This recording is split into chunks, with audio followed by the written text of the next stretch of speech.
have Sid, the co-founder and CTO of Vellum. And what I wanted to mention about Vellum is that they actually provided really nice water bottles for you in the bags, and you can use them to get water. So that was a really good idea, guys. So without further ado, I'm going to give it over to Sid, and he's going to talk about building advanced AI systems, common challenges, and best practices.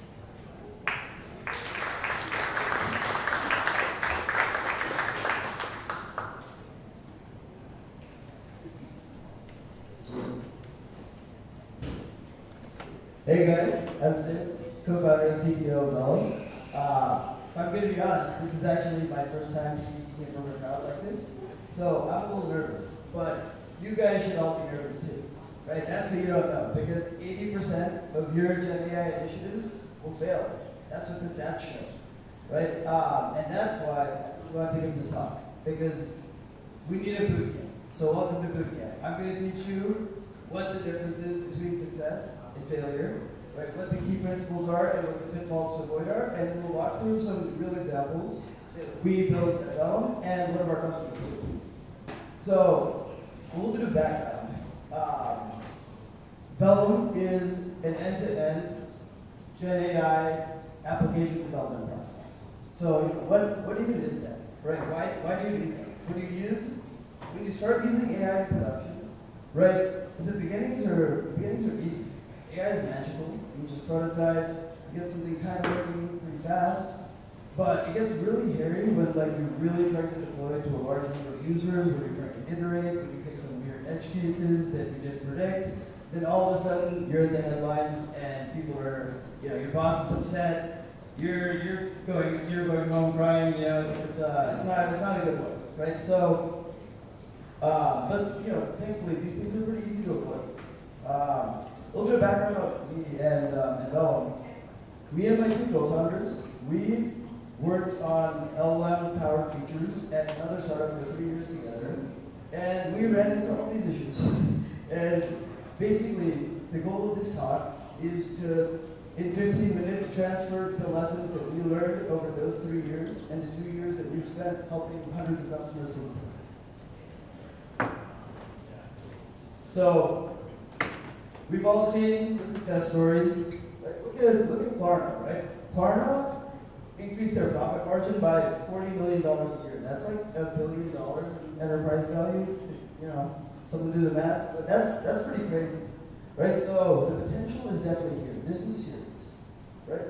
But if you look a little bit further on the screen, there's some pitfalls too. We've definitely all seen these headlines, laughed, maybe cried if this was your company, but you want to be on the success stories, not the pitfalls, right? It's very easy to really just get something out there and then realize that, we did not think through this. So I put together some pitfalls to avoid and keys to success. But before I just put these on screen, let's walk through them with some stories. Right, so some of this might sound familiar to you guys. Story one. Your CEO comes up to you, says, we should really use this AI stuff for something, right?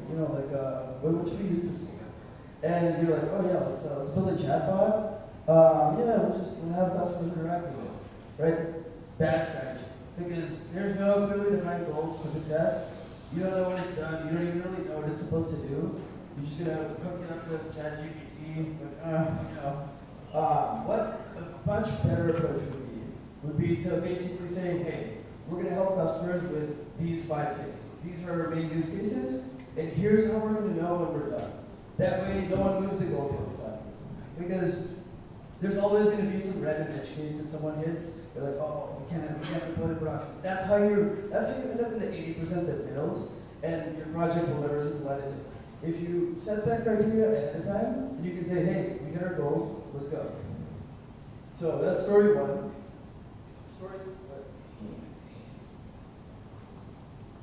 Story two is, if you look back to some of those cases before where things didn't go so well, it's clearly because of a lack of guardrails. People didn't really think about what could actually go wrong.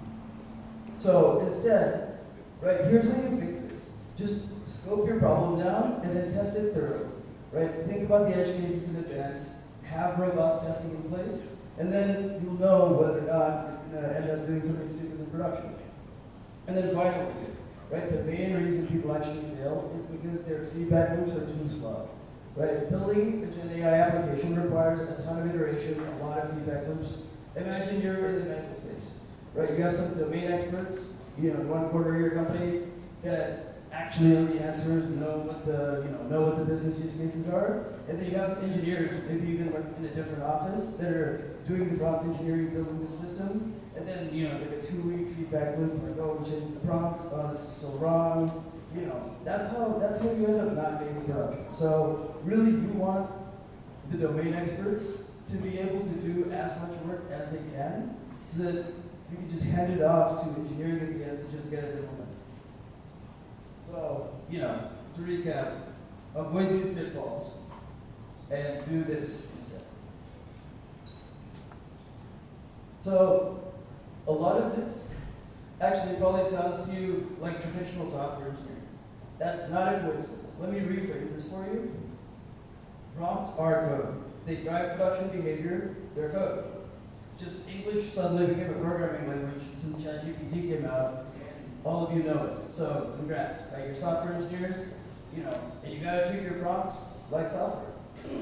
So, to go into a little bit more detail about that, we've broken down what we consider the 4 pillars of AI application development. There's experimentation, evaluation, deployment, and monitoring. And let's talk about them a little bit. So experimentation, right? This is when you're excited, you're getting started, you want to get something out the gate. So you're like, oh, there's so many models I can try, so many different techniques. We can do this prompt engineering, right? This is where you want to make sure that you're able to move really fast. You want to be able to try, all the frontier models, everything that's the best out there, see what's the best trade-off for your use cases. You want to be able to prompt engineer quickly. You want to be able to try, like chain of thought, RAG, build, potentially a multi-agent architecture. Really, like, the faster you can experiment here, like the more progress you're going to make, and the more likely you are to be in the 20%. So, in software engineering, you can only experiment as fast as you can evaluate. Imagine we just go into your code base, we just delete all the tests, right? You're not going to be able to deploy or iterate very quickly at all, because you're going to have to like, painstakingly QA every single little change, right? And that's not a recipe for success in the day, right? So evaluation is really in service of making sure you can experiment fast. So what does evaluation mean, right? You need to have a robust set of test cases. You need to know, it's like, how do you actually know whether a change you made was good? A new model comes out, you try it. How do you know if it's better or worse, right? That's what evaluation is. So if you run it against a number of test cases with robust metrics, then the answer is very clear. And once you got to the point where, cool, I have something that met our initial criteria, let's deploy it, right? You wouldn't keep your code in a Google Doc. You wouldn't keep your code in Notion. You wouldn't do it in Google Sheets. Don't treat your prompts like that. You want robust version control. You want to be able to roll back. You want to be able to A/B test, right? You want to treat it the same way you treat anything else that's going to produce massive business value for you, because that's the goal here, right? So really, it's about taking it seriously and just applying good deployment software engineering practices. And finally, right? So this is, I think, where most people miss this step, and I find it, it's really interesting, because you're paying all this money to get this application developed and to make these LLM calls, frankly, right? These can be quite expensive, and then you're just throwing your data away, right? So with monitoring, you want to make sure you record all your inputs and outputs. Record user feedback too, because users are going to interact with your app. You'll get explicit thumbs up, thumbs down feedback. You might get implicit feedback in terms of did they regenerated, did they leave, did they actually do the thing. Record all that, because even if you don't think you need it now, you're trusting, you're going to want it. The reason all this data is useful is because you can immediately loop it back to experimentation and evaluation. Let's say you hit an edge case in production that you weren't anticipating. Add it to test case. It's regression testing, right? We do it in software, let's do it here, right? And one huge bonus here is that by doing all this, you automatically build a high quality data set that you can use to fine tune the model in the future. So that's the 101 stuff, right? That's the basics, right? When you actually, like your systems are going to be complex. There's a bunch of stuff we can talk about in terms of agents. We only have so much time today, so instead, I'm going to walk you through. I'm going to show you what something like this can look like, right? This is what so for context, this is an SEO agent that was built by our marketing team at Bellum, and is used very regularly by our marketing team at Bellum to push out content. That's how we push out so much content with such a small team. This is our internal workflow builder in our app that our customers use, and it incorporates these principles. It makes it super easy to test. You can iterate without being technical. You can put together all of these architectures without knowing how to code. And frankly, it's like I don't know the first thing about SEO, but I don't have to, because I'm not the one doing it. I'm just an engineer. So if we had more time, I'd go way deeper into this, but we actually put together a PDF with best practices for agent building. So I'll just leave this up for a bit in case you guys want to sign up. All right, thank you so much, Sid. You got another one? Yeah. This will be out of time. Okay. Okay. Cool. So, last thing I want to take over is, a real example of how one of our customers followed these principles with massive success. So, Redfin, right? Have you guys used Redfin before? You heard of Redfin? So they have, they released Ask Redfin, which is the chatbot that users regularly use to basically, to navigate, their housing search much more effectively. So it seems pretty straightforward, right? But there's a little thing called the Fair Housing Act, and you really don't want to get on the wrong side of it.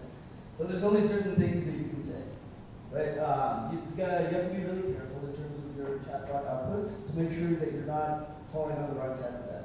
So that's when they initially came to us for help in terms of making sure that they're able to get something out there that didn't land them on the headlines like some of those one of those first slides. So what they did to make this successful is they started with really clear success criteria. They were like, okay, here are the guidelines of the Fair Housing Act. We need to make sure that we don't violate any of these edge cases. Here are the 5 types of queries that we want to really support for customers and make sure are done extremely well. So what that turned into is a really, really robust test suite that they used during their iteration process. So that means every time they made a change, they're able to run their test suite. Cool, we're up to 98%, we're up to 99%. Finally, they got to 100%, which was their goal, and they weren't violating the Fair Housing Act. They weren't doing anything strange with their 5 use cases that they really wanted, and they were able to get to production in weeks instead of months or longer. And I think the key to this in their case was that it was actually the domain experts and the PMs that were doing the development. The engineers just came in at the end to build the integration. Right, so the PMs who know the details of all this stuff. It's like I don't know the first thing about the Fair Housing Act, and I don't think they're engineers either. But the business users were able to go into that workflow builder, build these workflows, try a bunch of different architectures, and then use their test suite to see how it does, and they got there. So thanks for taking my public speaking meeting.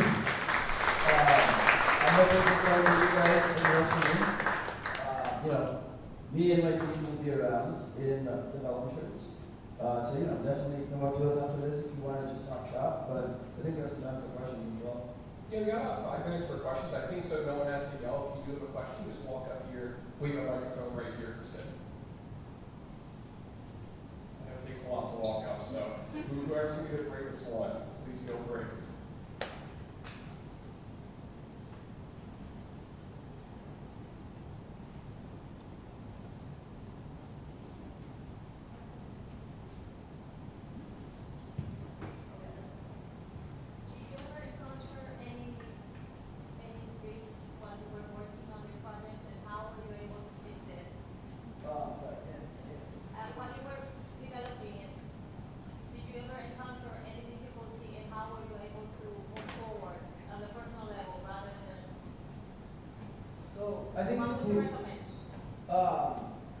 I think sorry, are you asking about like any difficulties that we faced when we were developing Vellum? Yes.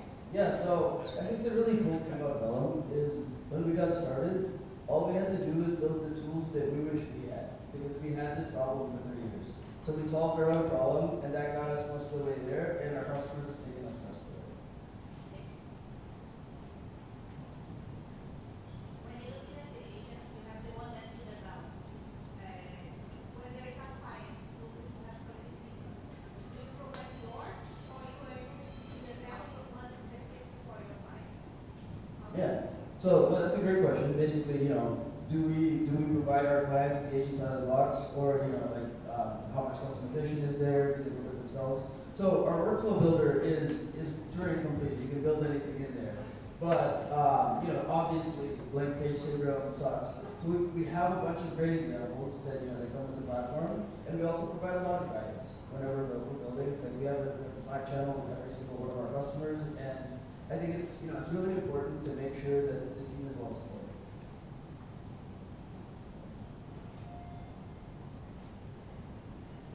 What do you see as the biggest changes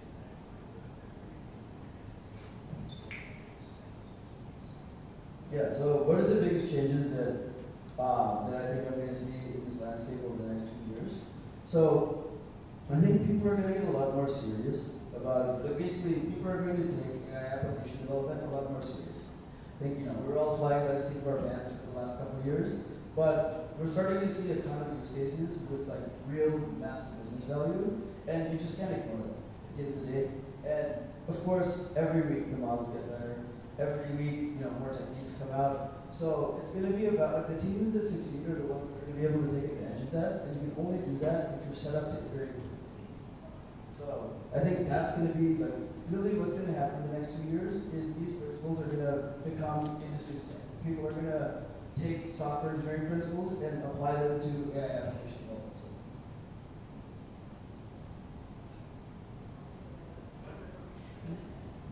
What are the different challenges you face when working with customers in different levels of maturity in terms of how well prepared they are for AI?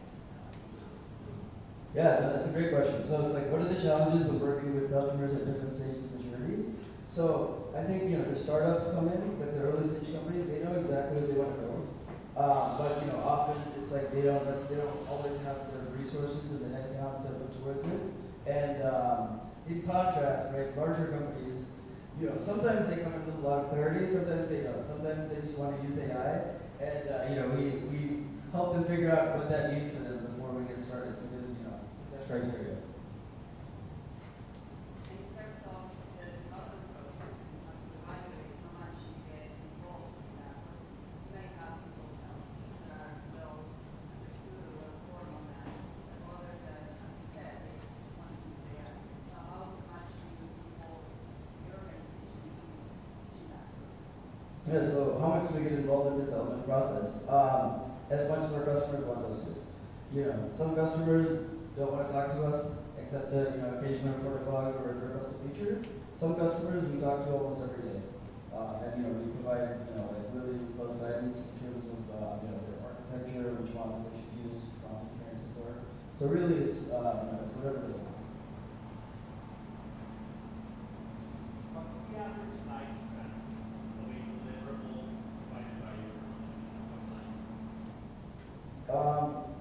I'm not sure, what do you mean by a deliverable? How long before it becomes incomplete, obsolete, given the rate of advance that it is? So So I think, and how long before, like an AI deliverable becomes obsolete?